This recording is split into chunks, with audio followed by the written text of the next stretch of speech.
Boa tarde, queridos alunos. Então, estamos aí hoje com a proposta do tema Cirurgia para aumento de coroa clínica, uma opção para o restabelecimento do espaço biológico. E esperamos que estejam todos bem, com a proteção do nosso Pai Maior, com a proteção de Deus. Então, o tema da nossa aula, que nos propomos, é cirurgia para aumento de coroa clínica como opção para o restabelecimento do espaço biológico. Opção, por quê? Porque uma outra opção seria a extrusão ortodôntica, que não é o nosso assunto principal hoje. Então, ficamos com cirurgia para aumento de coroa clínica, uma opção para o restabelecimento do espaço biológico. Estamos aí mais uma vez e então vamos lá, né? Então, quais seriam os objetivos que nós queremos alcançar com vocês? Quais seriam esses objetivos? Entender e executar a técnica de cirurgia para o aumento de coroa clínica, né? A gente procurar saber, compreender, diagnosticar e executar a técnica.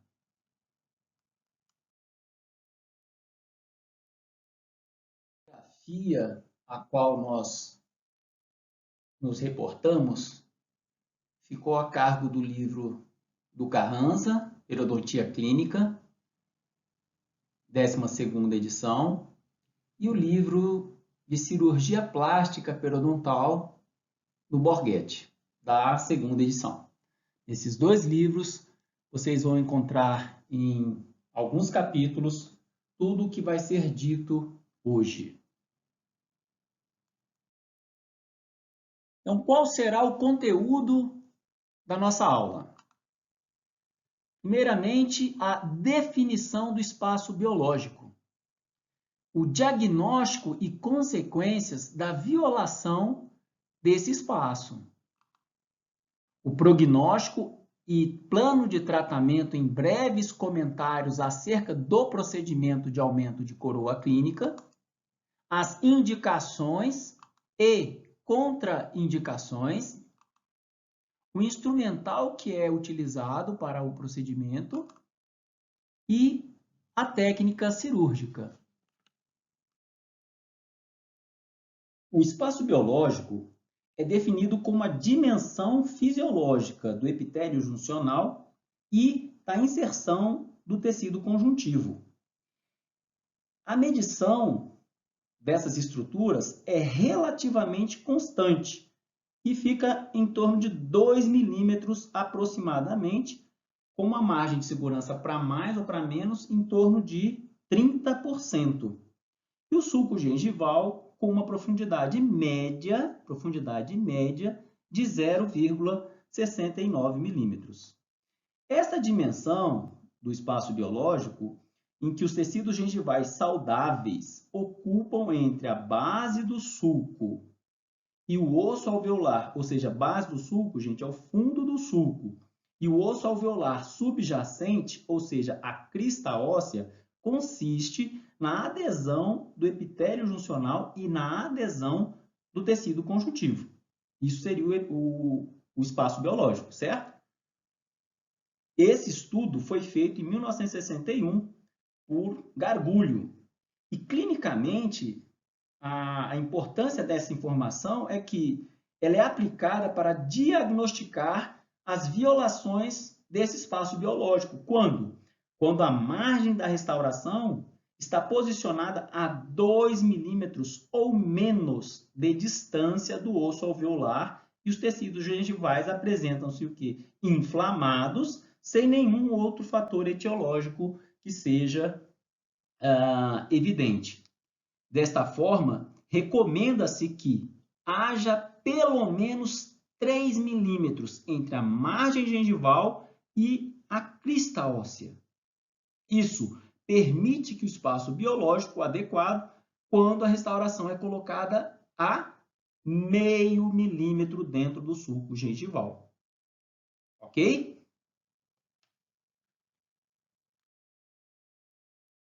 E como nós faríamos o diagnóstico se houve ou não violação do espaço biológico?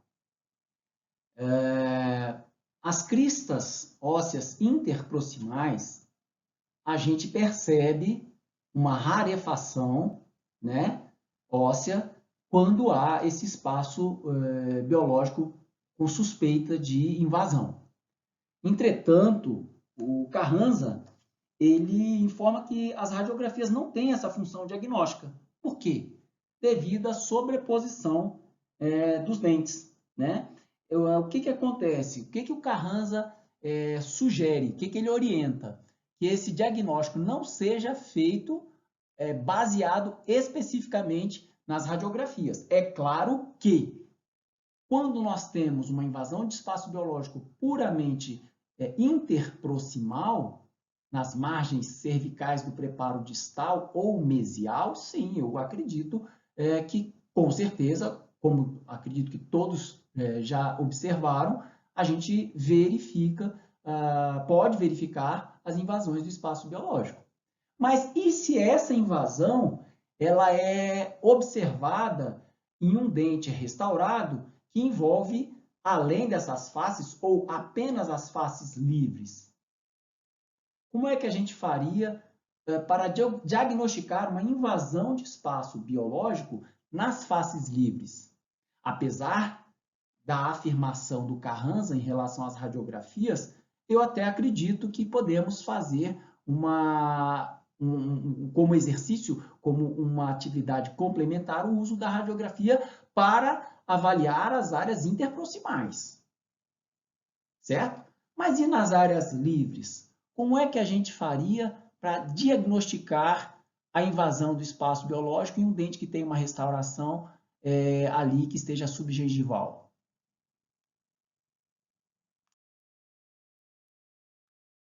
O próprio Carranza orienta para fazermos um diagnóstico clínico mesmo, com a sonda ao redor de toda a margem gengival, faces livres, faces interproximais, e naquela região onde tem a restauração a qual nós estamos investigando. Logicamente, nós estaríamos fazendo essa investigação em um dente restaurado e que essa restauração estaria subgengival, correto? Senão perde o sentido. Então, a sonda periodontal seria uma boa indicação. Por quê? Quando a introduzimos nessa dada face do dente e o paciente apresenta um desconforto e, associado a esse desconforto, o sinal da inflamação, que é o sangramento, podemos desconfiar que ali está havendo a invasão desse espaço. Nas faces interproximais, então, que se fique bem entendido. A radiografia ainda nós conseguimos fazer tomar uma ideia de que ali está tendo uma invasão de espaço biológico. Mas nas faces livres, isso é impraticável. Daí a necessidade do uso da sonda nas áreas, logicamente, que a gente suspeita dessa invasão, ou seja, áreas com restaurações subgengivais ou uma coroa protética, naturalmente. As consequências da invasão do espaço biológico ficariam com a inflamação gengival, uma possível formação de bolsa periodontal devido à perda de inserção e associada à perda óssea alveolar. Como os senhores podem ver nessa fotografia, além também da retração gengival, ou seja, da migração apical do epitélio. Então, algumas considerações que nós podemos fazer quanto ao prognóstico e ao plano de tratamento. Vários fatores, como fatores clínicos, na qual a gente considera a idade do paciente, a gravidade da doença, o controle da placa, a cooperação do paciente é importantíssima. Os fatores sistêmicos e ambientais teria o tabagismo, a doença sistêmica, fatores genéticos. O estresse é algo que conta muito no momento que nós estamos fazendo o planejamento, o plano de tratamento para dar um prognóstico. Os fatores locais, onde entraria a placa e o cálculo, as restaurações subgengivais, né? Os fatores anatômicos, raízes curtas, cônicas, as projeções cervicais de esmalte, as furcas, as concavidades, o sulco de desenvolvimento, onde normalmente no incisivo lateral superior, na face palatina, tem um famoso sulco palato-gengival que chega a condenar um dente quando o paciente apresenta esse mesmo sulco, a proximidade radicular e mobilidade dentária. Né? Não podemos esquecer os fatores protéticos e restauradores, lembrando que uma condição mínima para se manter uma raiz é que essa raiz fique proporcionalmente com a coroa, no mínimo. O tamanho da raiz proporcional ao tamanho da coroa é o mínimo exigível para que a gente possa aceitar. Né? Então, essa proporção de raízes curtas e cônicas com grandes coroas associadas às forças oclusais, a gente pode considerar aí que seria o pior prognóstico possível, né? Chegando ao ponto de condenarmos o dente e partirmos para outro tipo de reabilitação. Muitas vezes a gente tem dentes que periodontalmente são tratáveis, mas podem ser extraídos se não forem compatíveis com o desenho da prótese desejada, né? Para que tenhamos um bom planejamento reabilitador posterior. Ainda quanto à questão lá na proposta do plano de tratamento para o paciente, a gente tem que ter muito cuidado na hora de apresentar esse plano para o paciente, sendo assim direto e acessível, mostrando os benefícios tangíveis, ou seja, aqueles que o paciente percebe versus aqueles que não são tangíveis, que o paciente não percebe, mas que são benefícios. Né? Ser realista quanto ao prognóstico, não adianta a gente querer agradar ou fazer a vontade do paciente por um motivo ou por outro. Muitas vezes ele não quer remover o dente, um dente que, se permanecer na arcada dentária, vai lhe causar um prejuízo. Usar sempre o tom positivo, frisar a unidade do plano e alertar sobre a importância do tratamento periodontal.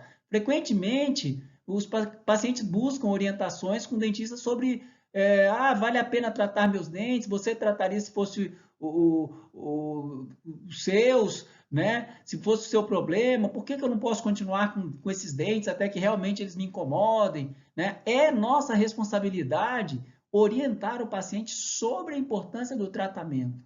Entretanto, para que o tratamento seja bem sucedido, o paciente precisa estar suficientemente motivado em manter os seus dentes naturais, certo?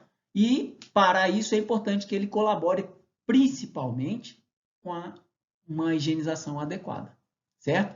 Pacientes que normalmente não se incomodam com a possibilidade de perder os seus dentes, esses em geral não são bons candidatos para o tratamento periodontal, né? A gente tem que mostrar para eles algo que ele consiga realmente se autoconhecer, se autoperceber, né? Percebendo, por exemplo, quando você faz um bom tratamento periodontal, ele observa que o sangramento gengival diminuiu, né? A eliminação, por exemplo, de uma dor causada por um abscesso, isso são benefícios tangíveis, né? E agora, quando você vê o paciente não percebendo isso, ele jamais vai perceber ainda aqueles que são intangíveis, né? Que é aquele caso em que, por exemplo, você não vai comentar com ele sobre alteração do nível de inserção resultante de uma raspagem, ele não vai entender nada disso, ele vai ficar boiando. Então, são coisas que vocês devem sempre estar dialogando com esse paciente, para que vocês possam, na apresentação e para fazer com que eles adotem, eles assumam essa proposta que vocês estão oferecendo, já comece aí o sucesso do seu trabalho. Quanto às indicações para a cirurgia de aumento de coroa clínica, nós teríamos as lesões de cáries subgengivais, os preparos dentais pré-existentes que já estejam invadindo essa distância biológica, as coroas clínicas curtas, dificultando o procedimento da moldagem, né? E a retenção das restaurações. Não adianta vocês moldarem, não vai ficar uma moldagem boa e, por conseguinte, não terão uma restauração que dê retenção, né? Para que ela permaneça estável. As fraturas que invadem o espaço biológico, muito comum também. As perfurações subgengivais durante a terapia endodôntica, sempre lembrando que, de acordo com o posicionamento dessa perfuração, o procedimento seria outro, né? Se é uma perfuração mais para próximo do ápice ou cervical, cada uma a gente teria um procedimento a ser feito. A específica para aumento de coroa clínica seria aquela mais superficial, mais cervical. As reabsorções radiculares também devemos ficar muito atento ao tipo de reabsorção que tem, a que nível que está sendo essa reabsorção, porque mesmo observando isso, até ser condenado, o dente, de acordo com a reabsorção, ele seria. Então, temos que avaliar que tipo de reabsorção que é, para podermos fazer a cirurgia de aumento de coroa clínica. E, por fim, as alturas gengivais desiguais, seriam aquelas as quais se relacionam ao aumento de coroa clínica para fins estéticos, né? Normalmente em regiões anteriores e hoje chamada cirurgia para aumento de coroa clínica, a cirurgia do sorriso.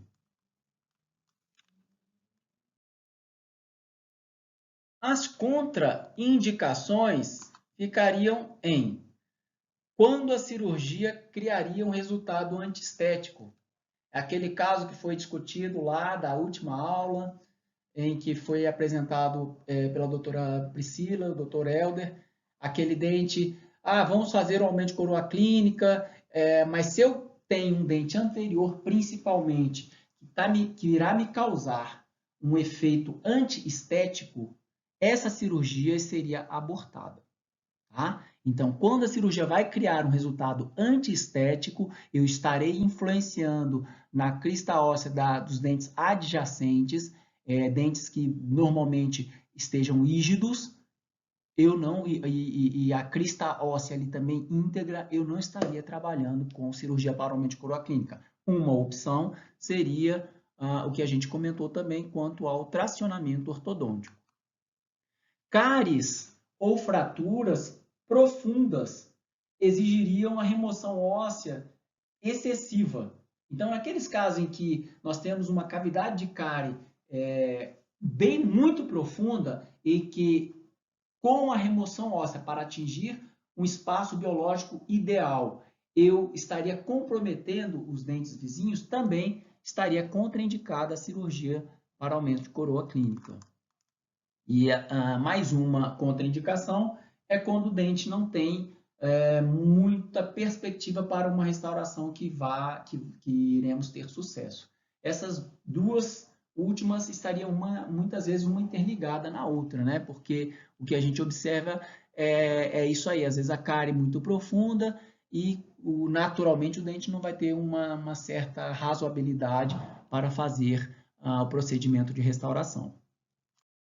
Então, um caso como esse aqui, a gente fica impressionado quando vê. O profissional aqui, ele foi provável... Bom, é difícil a gente querer julgar, né? Mas vejam bem, o desnível que está um dente e outro, que dá a impressão de que o paciente quis fazer o lado direito do aumento de coroa clínica e colocar a restauração posterior, estética, e, por algum motivo, ele não fez o lado esquerdo, né? Então, a cirurgia aí, no caso, se não é para fazer todo de fora a fora, eu estaria criando um resultado antiestético, né? É uma contraindicação, melhor não fazer. Este é o caso em que mostra uma fratura, né? Fraturou ali a cúspide mesiopalatina, um dente tratado endodonticamente e que essa fratura, a foto não está mostrando muito bem, mas ela chegou lá próximo à região cervical, próximo à região da furca. Então, nesses casos, por mais que eu quisesse fazer uma cirurgia para aumento de coroa clínica, eu não teria sucesso. Eu talvez estaria causando um mal ainda maior, né? Então, aí vocês veem um caso para contraindicar a cirurgia para aumento. E aqui nós temos aquela situação em que o dente é desfavorável para a restauração. Tá? O paciente apresentou aí uma cárie, uma reabsorção a nível do esmalte, do cimento, da raiz, mas ali você já vem o material de obturação, os cones, né, de obturação. E como que eu vou fazer uma restauração aí? Antes eu teria que fazer um aumento de coroa clínica, que por sua vez também atingiria a região da furca e me comprometeria ainda mais a situação do paciente, né? Desta forma, a gente também abortaria, não indicaria a cirurgia para aumento de coroa clínica. Então, aqui estão os instrumentais aos quais a gente vai lançar mão para fazer o procedimento cirúrgico de aumento de coroa clínica. Vocês percebem que tem uma série de instrumentos, né? Desde as próprias curetas periodontais para raspagem, sejam as convencionais, as mini-five. Vocês percebem que tem até alicate ali de famoso alicate de cutícula. E todo o material que vocês sabem já da cirurgia convencional, associado com algumas outras específicas, como essas brocas esféricas, essas troncocônicas e essas brocas cilíndricas, né? Então, esse é o arsenal que a gente procura utilizar para podermos fazer uma cirurgia mais tranquila. Aqui, especificamente, para cirurgias periodontais de aumento de coroa clínica, nós temos os famosos cinzéis de Ochimbin, 1, 2 e 3, e a lima para osso de Schugler, né? Para que possamos trabalhar nas áreas faces livres, contornando o processo alveolar do dente e as cristas ósseas, né? Bem, aqui nós temos, não como instrumental, mas material, e foi algo que foi colocado lá também na última aula, os cimentos cirúrgicos, né? Nós temos, mais popularmente, os mais utilizados seriam os cimentos cirúrgicos sem eugenol e o cimento cirúrgico com eugenol. O problema do eugenol é que pode ocorrer uma reação alérgica em alguns pacientes, né? E aí a gente procura evitar usar esse cimento com eugenol. Tá? Ele é um bom cimento também, não é ruim, mas o Coipac é um cimento soberano, né? Ele é sem eugenol, ele é bem mais fácil de manipular. Lá na clínica o que é utilizado é esse e traz vários benefícios. Agora, é bom lembrar que os cimentos cirúrgicos não têm nenhum tipo de propriedade curativa, tá? Eles apenas ajudam na cicatrização como? Protegendo o tecido, né, de não ficar exposto, certo? Em vez de fornecer qualquer tipo de fator de cicatrização. Isso é importante a gente sempre lembrar. Ele vai fazer o quê? Como que ele vai ajudar nesse fator de cicatrização, vamos dizer, só pela forma de proteger? Ele vai minimizar a probabilidade da infecção pós-operatória e também ele faz uma certa hemostasia, né? E assim ele facilita a cicatrização, também prevenindo contra qualquer tipo de toque, né, do paciente na região que foi operada, né, durante a mastigação. E também protege o paciente contra algum tipo de dor, né, porque ele forma ali como uma bandagem e evita o contato da ferida com o alimento, ou com a língua, ou com qualquer outro objeto, de repente até com o movimento intempestivo da escova de dente. Muito bem.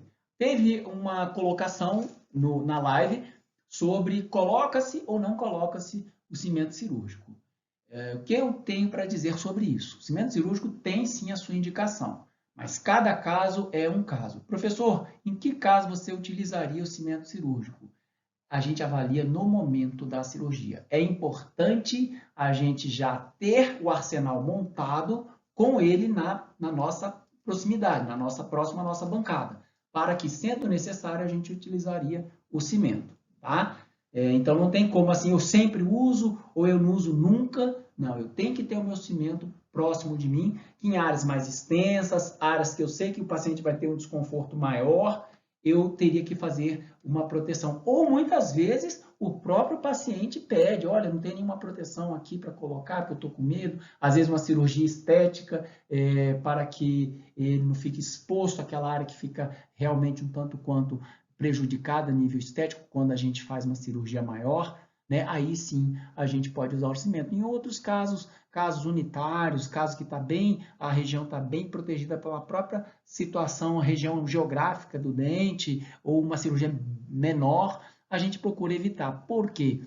Tem um fator aí que o cimento não deixa de ser também um material que é um fator retentivo de placa. Né? Então, quanto menos fator retentivo de placa a gente puder colocar no nosso caminho, melhor. Então, vamos à técnica.